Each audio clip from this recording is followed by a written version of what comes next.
Hi everyone.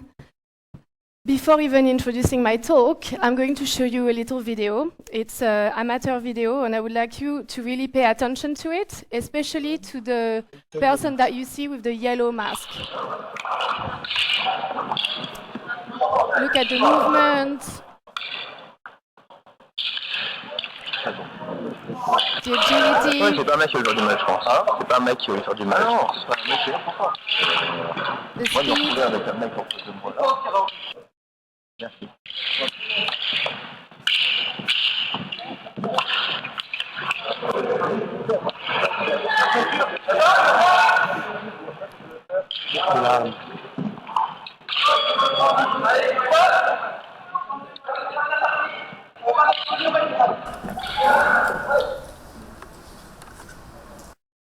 Okay, so this person, his name is Jacques. Jacques had 2 open heart operations. He's retired. He's 80 years old. He's a father and a grandfather, and he happens to be my dad. And he's been an inspiration in my work and in my life, not just because he's my dad and you might think I'm a daddy's girl. That's not at all the reason. The reason why is because he showed me a different possible future.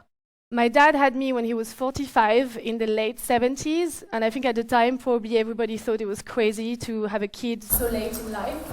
And I think he made a really conscious effort to be very active, to do things differently so that I wouldn't feel that he was older than the fathers of my friends, because technically he could have been my grandfather. And at 80, he's really showing you a different possible future of being old. So today, I'm going to talk about aging, because it's something that is going to concern all of us. By 2050, the number of elderly people is going to triple. We're going to go from 648 millions to almost 2 billions. So think about that. How old are you in the room? Even if you're 25, you're going to be one of those people by 2050. How do you feel about that? Are you scared? A lot of the time when I talk about aging with the companies I work with, people are scared, they don't want to talk about it, it's not a sexy topic. Or they talk to me about, yeah, we have a panic button, for old people who are at home. And I'm like, my dad doesn't need a panic button. He's still a cool guy, but there's lots of things that he's missing in his life. So aging, I think, many, many times is just told really tragic, really sad stories. It's about loneliness, it's about illnesses, it's all grey, and it's really not something that we look forward to. One of the biggest talks and most,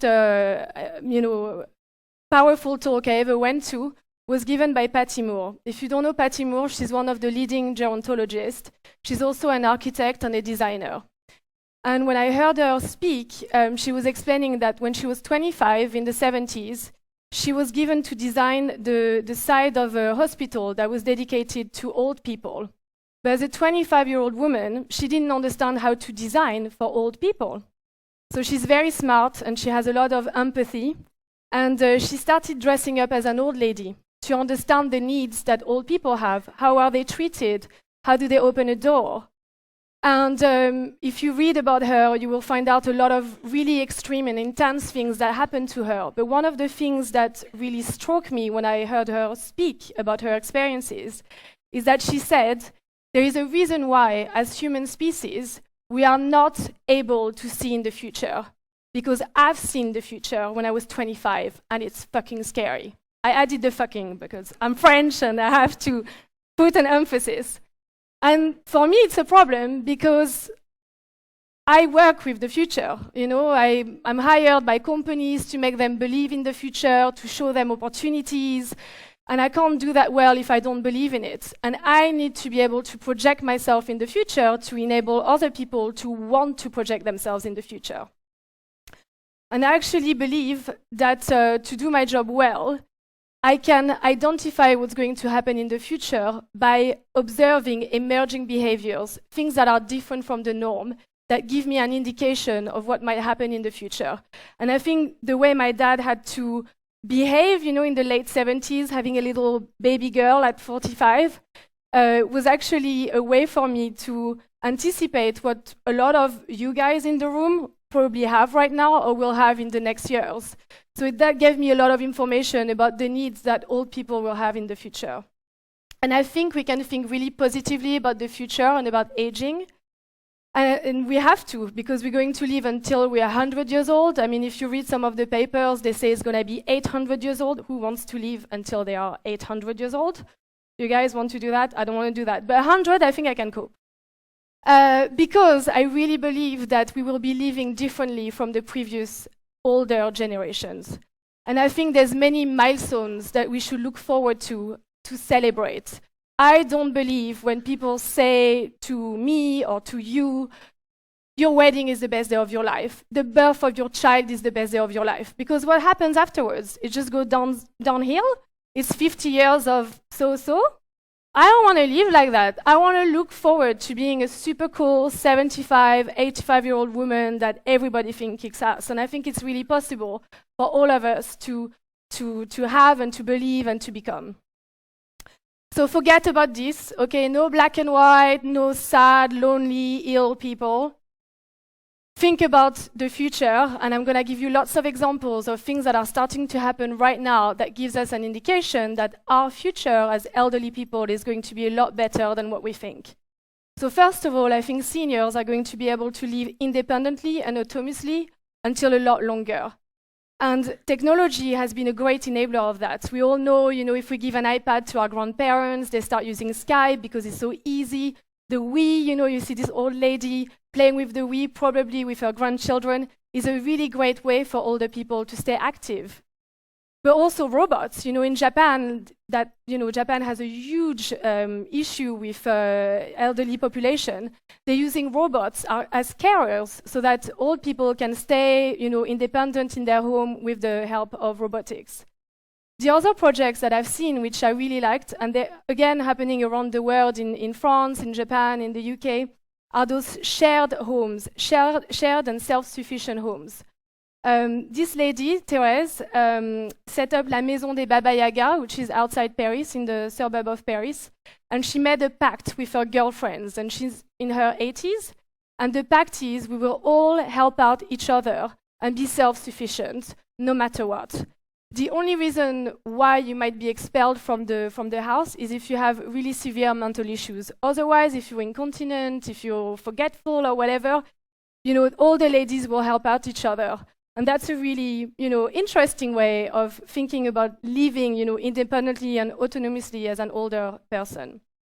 The other thing that's going to happen is that seniors will stay longer in the workforce because we will have to, but also because we will want to. We'll have to work until we're probably like 85. And it will be very different because expertise and wisdom are going to be things that are really going to be very important in the future. And when you look at the examples I put here, the air traffic controllers that are the seniors are actually a lot more efficient than the younger ones because it's very hard to be able to manage all the information that those guys have to manage at the same time.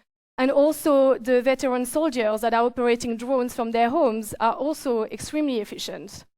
The other example, and she's one of my icons, is Linda Rodin. She became an entrepreneur in her 60s, and she has a very successful cosmetic company. So she really shows that it's never too late to actually start something. If you're 65, it's not the end of your life, it's the beginning of a new life or a new phase in your life. We'll also be able to really embrace this idea of lifelong learning. I'm sure you guys have seen, all the mock courses, but also what I really like is Stanford, that's opening a university for people who have 30, 40 years working experience that will open in 2015. And also the learning exchange. This is an initiative that's happening between the US and Brazil where elderly American people are teaching English to Brazilian kids. And that's a really nice way for older people and younger people to share their thinking through really casual conversations and at the same time learn a new language. The other thing that we will see is that seniors will actually be still youthful and playful. What is age appropriate? Those ladies are, again, icons of mine. I'm like dying to look like that. I think they're like super cool. And if you haven't seen this coloring book that you see in yellow, the Advanced Style, it's actually a coloring book, and all the people you can color are really cool older people, so you can, color them in like fluorescent colors or whatever. Or in the next slide, the gentleman that you see here is the father of a friend of mine. He's an artist, and he became a model in his late 60s. And the other lady that you see is actually from a French fashion brand that's all about, empowering elderly lady to look cool and sexy. So that's why she's wearing this T-shirt. But also, geriatric daredevils. I mean, you have nothing to lose. You've had kids, you got married, you got divorced. Like, why not become a DJ and, have a new career in Ibiza? This is Mamie Rock.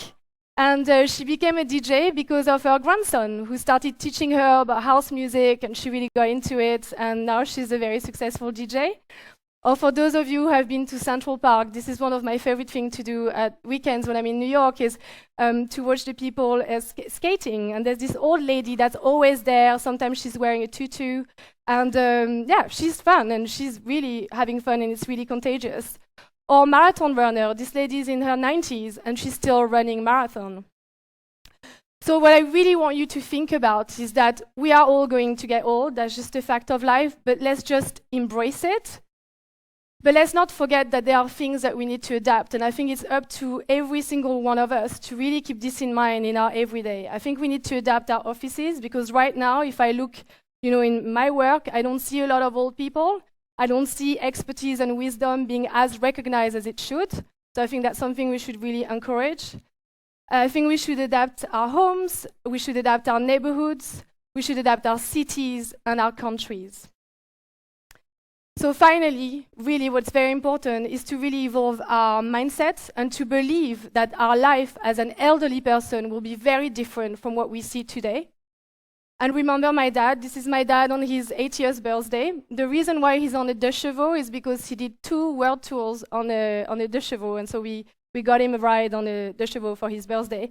He's got no intention of stopping learning. He's teaching himself new computers, programs all the time. He's learning new sports, he's boxing, he's running, everything. Is super active with the grandkids as well. And he really showed me that it's possible to create the future you want for yourself. So this is the thought I would like to leave you with. The future is for us to create. Thank you very much.